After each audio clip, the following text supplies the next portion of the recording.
I feel like the lighting is rather wonky right now. If you guys could just all do me a favor and ignore that for my sake, that would be wonderful. Hello, welcome or welcome back to the newly rebranded, what's my channel called now? Buy a Thread. To Buy a Thread Knits. I am Maddie. I am she. She is me. I am her. And that is all there is to say about that. We have a lot to cover today. I haven't filmed in like over a month again. I keep doing that, don't I? Keep not filming for a month. And then I'm like, oh, I have so much to talk about. And it's like, yeah, of course you do. Where have I been? Going to bed at 7:30. That's where I've been. I go to bed at 7:30. Yeah, this is just my life right now. I get up at 6. I fall asleep by 8:30. That's like I'm in bed by 7:30 usually. And then by 8:30 is when I'm usually asleep. So it's not like I'm out at 7:30. No, it's still pretty bad though. So yeah, I go to bed really early. I wake up early. I start my job at 7:30 in the morning, and it's just a lot. Working full time is a lot, I think, as literally everybody knows. I don't really have the energy when I come home to sit down and do this, you know? Yeah, that's where I've been. I've been at my job. I have also been knitting sporadically. Actually, no, I did a lot. I have some things to show you, actually. Credit where credit is due. I think today's video we're going to be doing standard podcast type, going through finished object and then works in progress, acquisitions, which also ties into Sacred Sheep, which is a fiber festival I went to last weekend. Yeah, first week of November down in Portland. So I have things to tell you about that. And yeah, finished objects, of which I have 2.5. First being this sweater right here, which I don't think you guys ever even saw. I think I've done such a bad job of updating you that this entire sweater was made entirely without any sort of update for me, and I apologize for that. This is the Amy sweater from Petite Knit. This is one of her newish releases. It's hard to say one of her newer releases because she has new releases like every week. Pray for her wrists, quite frankly. Yeah, this is one of her semi-new releases. It's a pretty basic raglan turtleneck. Sorry, there's a really cute dog outside. One of my neighbors has a Bernese Mountain Dog puppy, and it's like the cutest thing I've ever seen in my life. Every time they walk past my window, I stop everything I'm doing. Oh, he's getting so big. They grow up so fast. Dogs you have a parasocial relationship with. Anyway, Amy sweater. So yeah, I knit this in the yarn from the sample because I have never had an original thought in my entire life. This is Purgant in the shade Matcha, which is a new release from Petite Knit's colors that she releases with Sandisgarn. I got this yarn when I was in Denmark, and I went to like 3 different yarn stores looking for it. I finally found it at my favorite one and proceeded to buy them out of stock. So apologies to the Danish knitters. I didn't end up using all 15 balls that I panic bought. I used, I think, 12? Yeah. I think I used 12 for this sweater. I know I have at least 4 left, so I need to figure out something to do with those. If you have any suggestions for just a weird amount of Purgant, let me know. But yeah, I really like the sweater. There's not a ton to, like, it's pretty basic. It has this like rolled stockinette detail after the ribbing and kind of a thicker, longer ribbing. So that was fun for me. It worked up really quick, actually. I'm really bad about taking notes on my knitting. So I don't have exact details on how long this took me. I want to say around 2 weeks. It was pretty quick, all over stockinette, so it was very nice. I love this color so much. It's one of my favorite colors for knitwear and just in general. I really like the fit of this. I usually go with the 3rd size in Petite Knit because she does the like double extra small, small. So I usually do the small, but then I usually have to size down a needle size because she's a much tighter knitter than I am. So I size down a needle size. I do the 3rd size usually. It's a little confusing, but it ends up being like a size small, I think. I could measure it,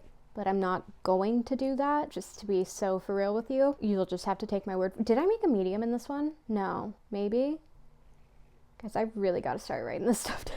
I'm gonna go with this was a small. That feels right to me. Yeah, I like it a lot, and I've worn it a fair amount since it's been done. If you notice me fidgeting with my bangs, it's because I got a really funny hate comment. This person told me that my bangs were seriously irritating, and that I should cut them. And it was really, like, genuinely funny. but I am thinking about it now. And just the person that commented was like, no, God, now they're in front of your other eye. I can't watch. Imagine having like nothing else to do. That's hilarious. I thought it was really funny, like genuinely, but it is also something I am thinking about now. So if I'm fidgeting with my bangs a lot, I sincerely hope that's not irritating somebody to the point of needing to leave a comment. So yeah, if you're going to leave me a hate comment, just make it funny. That's all I ask in return. And all is forgiven in love and cyberbullying. So thank you for that. And I'm sorry if I am... God, another person told me I say I'm sorry too much. And I was like, I'm sorry. Oh God. No, they're right. And I do. And it is a problem. I am a chronic over-apologizer and I am working on it. But yeah. Anyway, back to the sweater. I really like it. I highly recommend it. Well, all she wrote. Love you, petite Nant. Okay, I'm gonna save the best for last in terms of finished objects. Next up, we have, oh my God, a ball of yarn just fell into a plant, like into the dirt of a plant. God. Ugh. Jesus, okay.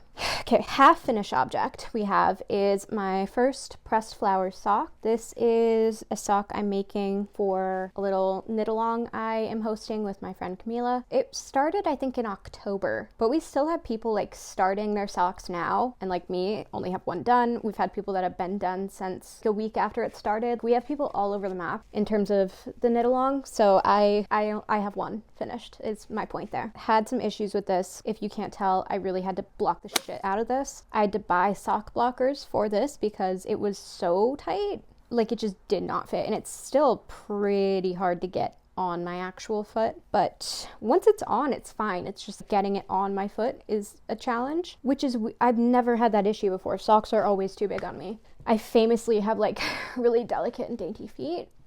I'm joking. Like, they are small, but anyway, I have small feet. I've never had this issue before, and I don't know why it happened. I used recommended needle size. As I've said before, I'm a pretty loose knitter. I think it must be something like with the mosaic knitting that is just making my tension much tighter than it usually is, because it was insane. I could not get them over my toes. So now that I've blocked living hell out of this, it fits kind of, but because of the fit issues I had, I haven't been wanting to cast on another because I know it's just going to be the same deal, but I also want to have the pair of socks done. I also, like, because I do magic loop, the flowers on the side, like, that are, okay, when you're doing magic loop, you know, the flowers that line up, okay, needles, loop. The flowers that line up here are kind of wonky. I have an English degree and I explain things like that. I also don't love that, but for the sock I used the Scranton Stitcher classic sock in the colorway Good Coochie Copy from the Bob's Burgers collection. Love that. And then the gradient is, of course, Spin Cycle in the color Straw Baby, which is the cutest thing I've ever seen in my life. Unfortunately, I do think I really like Spin Cycle. I have been fighting the Spin Cycle urge since I've been a knitter, basically, and so far I've succeeded, and then I did this, and I was like, I get it now, I think. Yeah, I'm not gonna like go out and buy a sweater quantity of Spin Cycle. It is really fun to work with because you get to watch the colors change. Ivy hair all over this, naturally, and all over my sweater, and everything I own. Half of a finished object, my pressed flower sock, part 1, part 2 coming eventually. Okay, they said it couldn't be done. And by they, I mean me. I am pleased to inform my friends we have, that's right, a finished halibut sweater. Everybody clap, please. Halibut sweater. This took years off my fucking life. I hated knitting this. And there were a lot of reasons for that. First of all, we'll talk yarn. So the orange is... It's pilling already. God damn it. I knew this sweater wasn't done giving me grief. Anyway, the orange is Explorer Knits and Fibers Earthy DK in the color Pike Place. And the blue, which I have since realized picks up gray on camera, but it is in fact blue. This is Knitting for Olive Heavy Merino in Dusty Aqua. I do this thing sometimes where if I feel like I should know how to do something, but I don't, I will refuse to look it up and just struggle along thinking I should know how to do this, and that's exactly what I did with this color work yoke. I've knit color work before. It had never given me as much trouble as it did here because I was knitting stranded flat. And I think this is an unpopular opinion, but that's easier for me somehow than knitting color work in the round. So I was just on the struggle bus with this chart. This sweater took me 6 months to knit, which is funny because this part took me 6 months. The sleeves and the body took me a week. Flew through the sleeves and the body. The color work just took so long and I did not have fun. But basically what I was saying, I do this thing where I feel like I should know how to do something, I won't look it up, and that's exactly what I did with this yoke. I was like, I know how to knit color work. I don't need to look it up. The way I was knitting this color work was I was taking one strand, knitting one stitch, dropping that strand, picking up the other strand, retensioning, knitting that stitch, picking it. I did that for 6 months, and then I finally gave it a goog because I was like, this surely cannot be the most efficient way to do this, and it surely was not. Much easier ways to do that. I knit continental, and I tension my yarn like you tension when you're crocheting. So I had 2 strands of yarn separated by these 2 fingers, and then I would just pick, and it was so much faster. And then I felt really stupid for waiting that long to look it up. If you learn anything from me, it's give it a goog. There is no shame in not knowing the most efficient way to do something. Point being, I finished the fucking thing. My other gripes with this, the big one, this one pissed me off. The moment I almost threw in the towel was when I finally split for sleeves, and the stitch count on the pattern was so far off that the short rows ended up being over the shoulder when they're supposed to be centered in the back. And I realized it after I did a good this much of the body. I almost gave up in that moment. I was like, I can't keep doing this. Like, you can't keep getting away with this. I ripped back, and I had to make up the stitch count in terms of the splitting because it just was not correct. I rechecked how many stitches, everything was right, but the numbers were just so wrong. It was the weirdest thing. So I had to like completely make up how I split. Yeah, I didn't love doing that, and that really, really bugged me a lot, especially after having so much trouble with this sweater. I just wanted something to go right, and then it just wouldn't. And then the other issue I have is that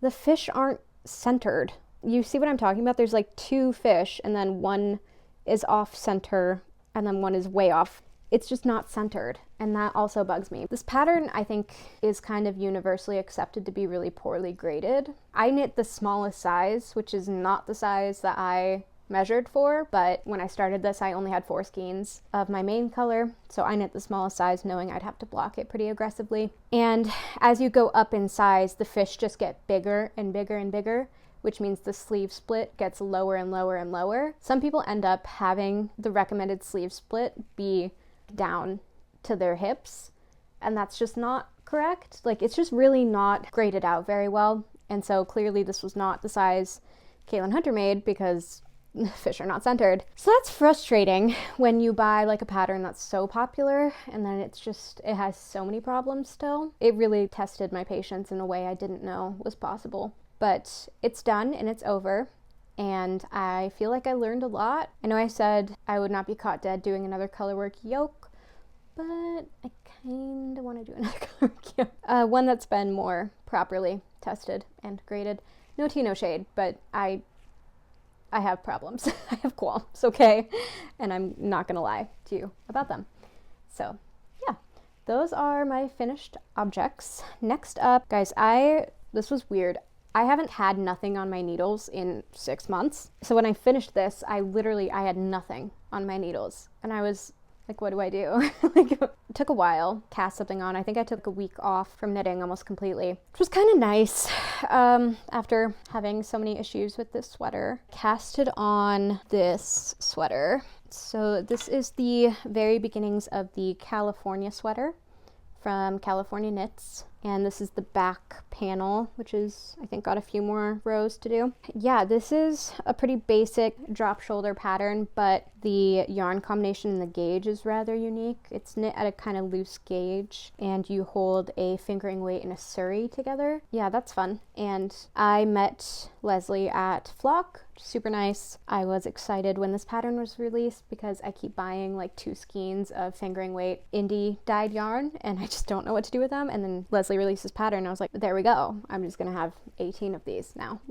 I'm dropping everything. I had to ball up this yarn that I will show you in a moment, and it just will not stay in one place. Crazy how gravity works. I actually restarted this today and got back to this point. I went down 2 needle sizes. The recommended needle size is a US 11 or a 6.5 millimeter. I went down to a 5.5 millimeter US 9 because, as has been established, I'm a loose knitter, and so when I gauge swatched with the 6.5, it was way off. This is not going to work. So I went down to a 6 and I just started knitting because I'm impatient. And then I was looking at it and I was like, that's not. And it's going to grow a lot because of the yarn I'm using, which I will talk about in a second. So I made the executive decision to frog it and start over again with the 5.5. And so far I am much happier with the fabric that this is making. I think it's a little bit less airy, but still true to the pattern. It maintains the integrity of the pattern, I think, in a way that I appreciate. God, I'm talking so fast, I'm out of breath. I always think this when I'm editing. I'm like, God, I need to talk slower. And then I get on here and I'm just like, oh my God, am I the most annoying person alive? Like, actually, would you guys tell me? Sorry, I had to rewatch some of that footage and make sure it wasn't the worst video of all time. And I think we're okay now. So we're back. I was talking about my California sweater, which is my current work in progress.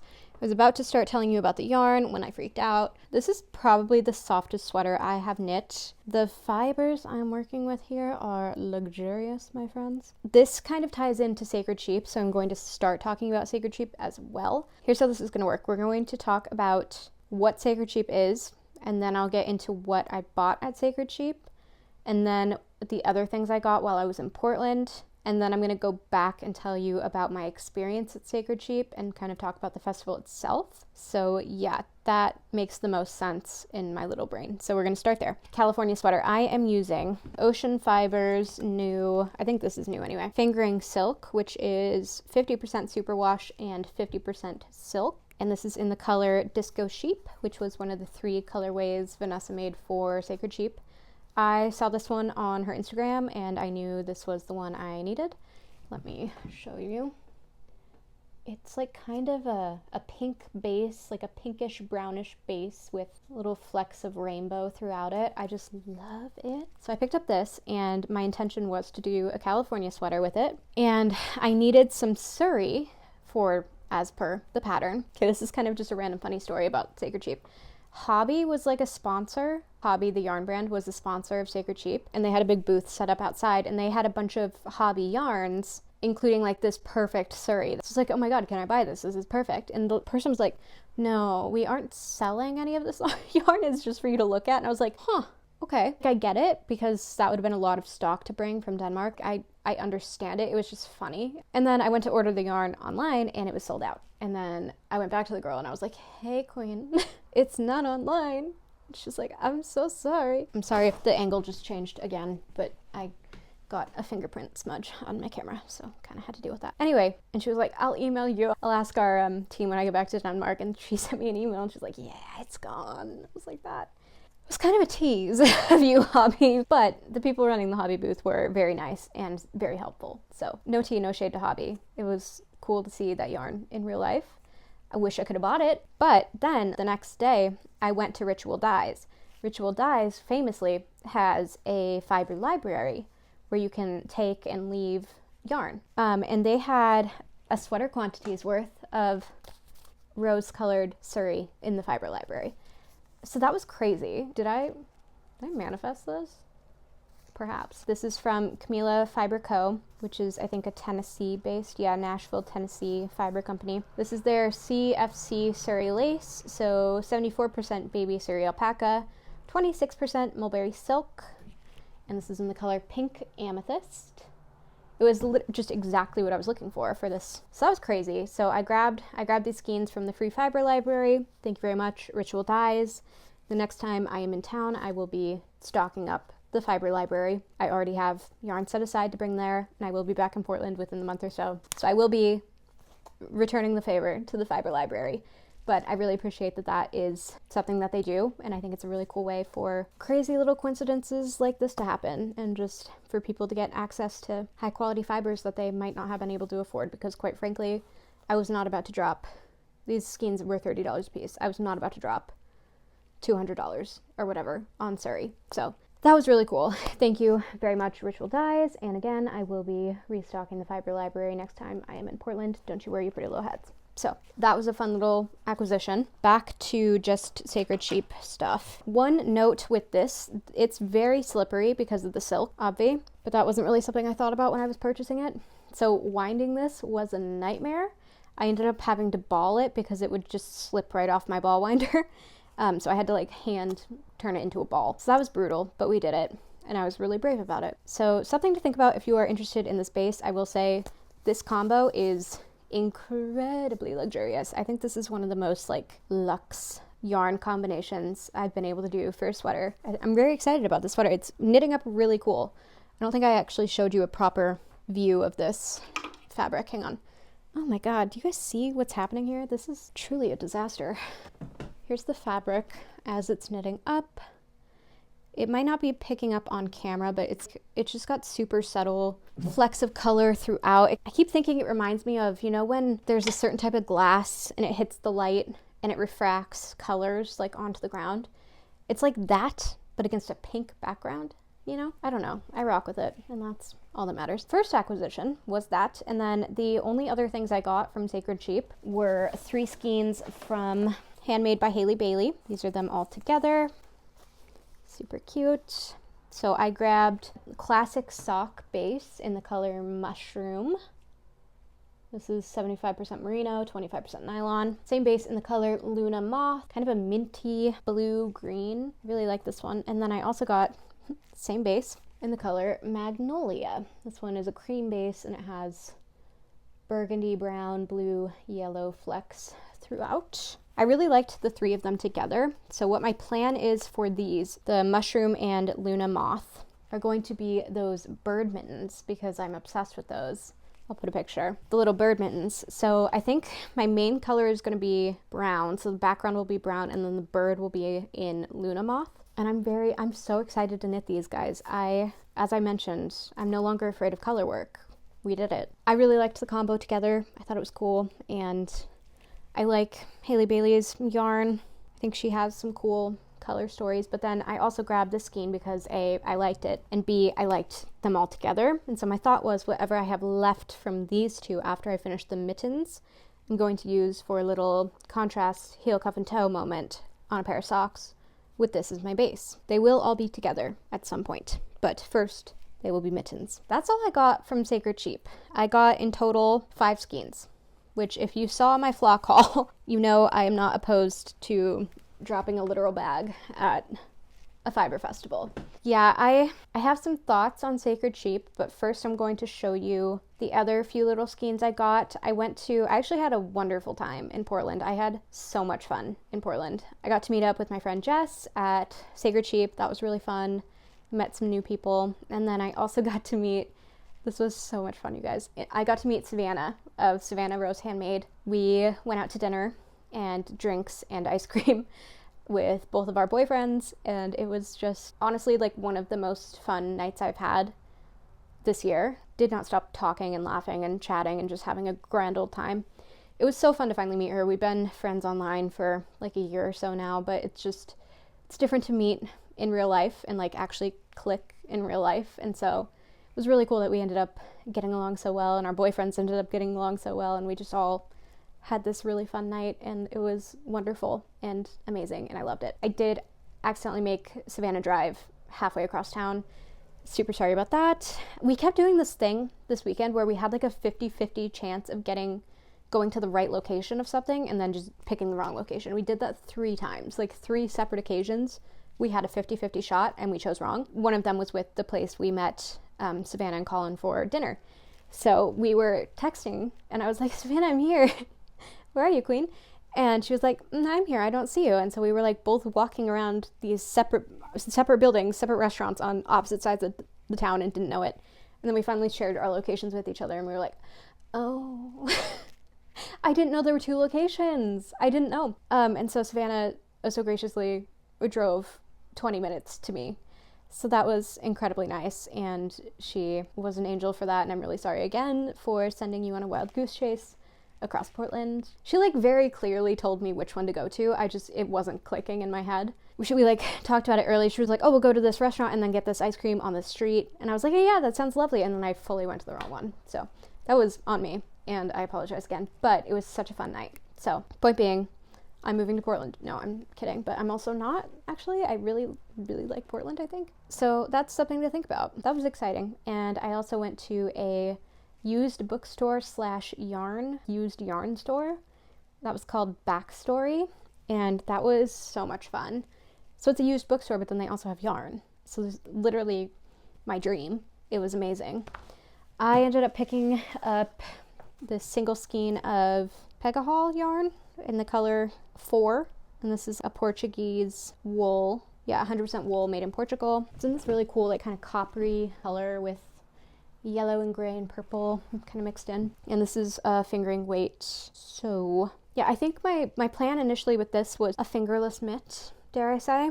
And I kind of maintained that would be best course of action for this. Prices were really reasonable. This was a $5 little ball. And then, guys, this was major. They had this vintage wool and mohair combo. And does anybody remember over the summer when I was asking everybody who would listen if they knew of a really perfect cantaloupe colored yarn?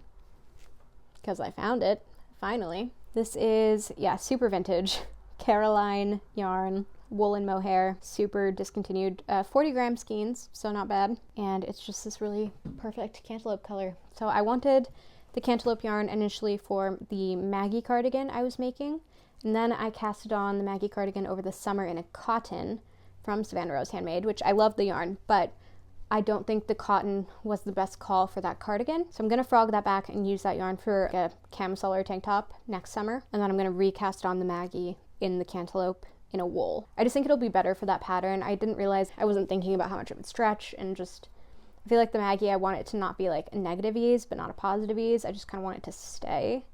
I don't want it to stretch out over time. So alter course a little bit there, but come back to the orange. That was a really good find and loved that for me. That bookstore was incredible, and I could have stayed there for years, honestly. It was adorable. And the owner was super nice. I met her and we bonded, I think, on a spiritual level. We were just both English majors and knitters. So that's all it really takes with me. But yeah, it was adorable. And then I also, as I mentioned earlier, I went to Ritual Dyes, and they were doing like a pop-up with this Italian yarn brand called a Chic Blend. Lavenderol is the colorway I got, I think.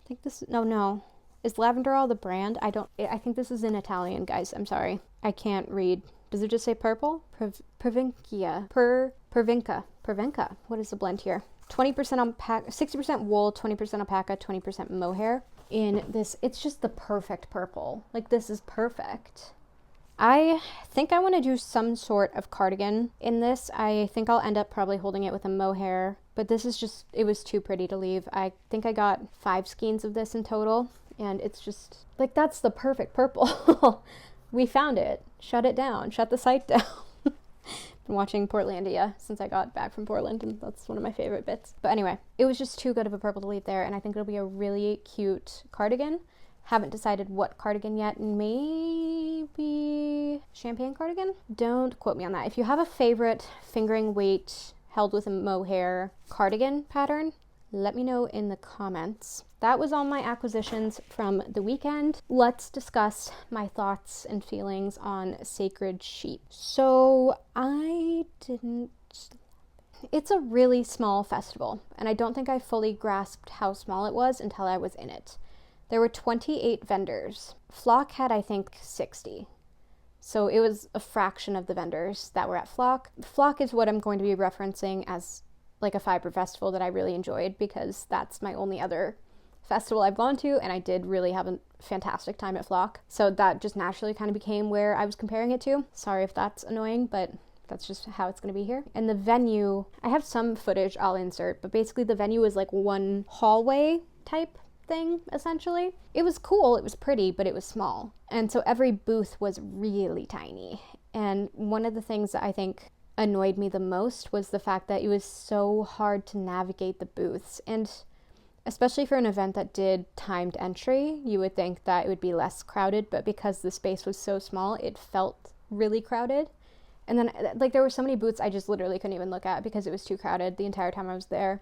And I simply could not navigate. Like, I was trying to get in and, like, look at the yarn, but it was so small and so claustrophobic even that it wasn't worth it to me to go into some booths, which was sad. There were some things I wanted to see, but I was getting claustrophobic. And yeah, I was really underwhelmed. I'll be so honest. I was underwhelmed. They had a nice outdoor setup going, but I mean, when I went to Flock, I had like a group of friends with me, and with this one, I ended up meeting up with my friend Jess, like, at the very end.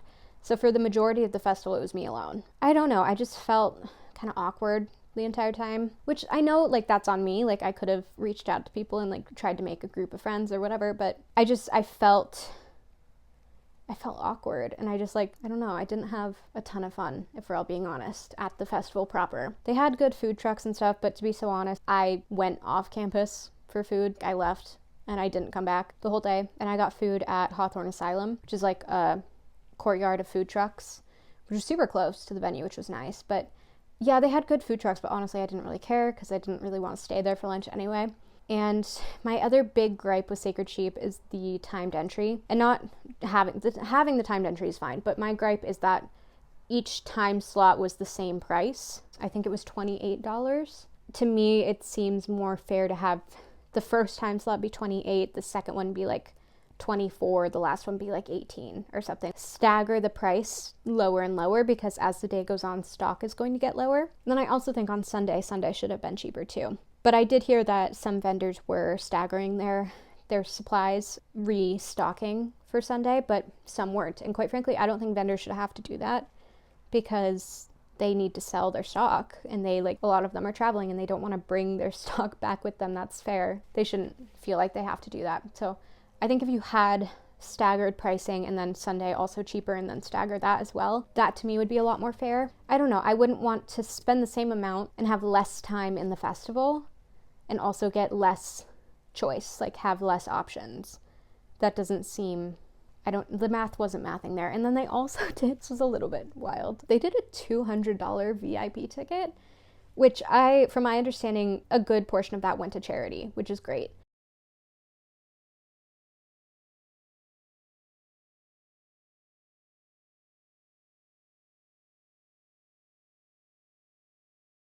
But $200 to get into a yarn festival was a bit steep. That was a little much. And then they also got a swag bag though. And I was like, that simply cannot be worth it. I'm sorry. Because the thing you got was to have entry to the festival on Friday and shop on Friday. And then some people did sell out of colors on Friday before the general admission on Saturday. So things were selling out. Like, it was a problem. Yeah, I don't know. I think it had some logistics problems and it was kind of underwhelming. Also, the classes weren't really classes. They were like lectures, which at Flock, those were free. You could just walk over and sit and listen to a panel and a discussion. But at Sacred Sheep, you had to pay to listen to people talk, and I was not about to do that. And it wasn't cheap either. It was like $60 for an hour of listening to Sari Nordland, God bless her, talk about cables or something. Which, like, that's lovely, that's great. I wouldn't pay $60 to do that. Like, if I'm not getting hands-on instruction, which from my understanding, it wasn't hands-on instruction. Correct me if I am wrong. It seemed like it was comparable to the discussion panels at Flock. Yeah, it was a bit disappointing to see them charge that much for those tickets, on top of the fact that you already had to pay admission. Some people paid $200 for admission. And then those people also didn't even get entry on Saturday. Those people got entry Friday and Sunday for $200. They had to buy a separate ticket if they wanted to come on Saturday. That was a little crazy. I'm sorry. That was a little much. Like, give the people the full weekend if they're going to pay $200 fucking dollars to go to your yarn festival, okay? Like, no tea, no shade, but come on. That's a little ridiculous. Again, I mean, absolutely peace and love to the team at Sacred Sheep. I think I know some people had a really great time. Some people had a ton of fun, and that's, like, great, and I'm very happy for them. It wasn't the most fun I have ever had, just for several reasons. I think the other big part of it was that I traveled for it, so when I got there and it was underwhelming, that just added to the disappointment a little bit. I think if you're a Portland local, it would be really fun to go, but I don't think I would recommend traveling for Sacred Sheep, if we're being so honest. I don't think I'm gonna go next year. Yeah, I think if you want, like, a West Coast yarn festival to travel to, go to Flock would be my recommendation.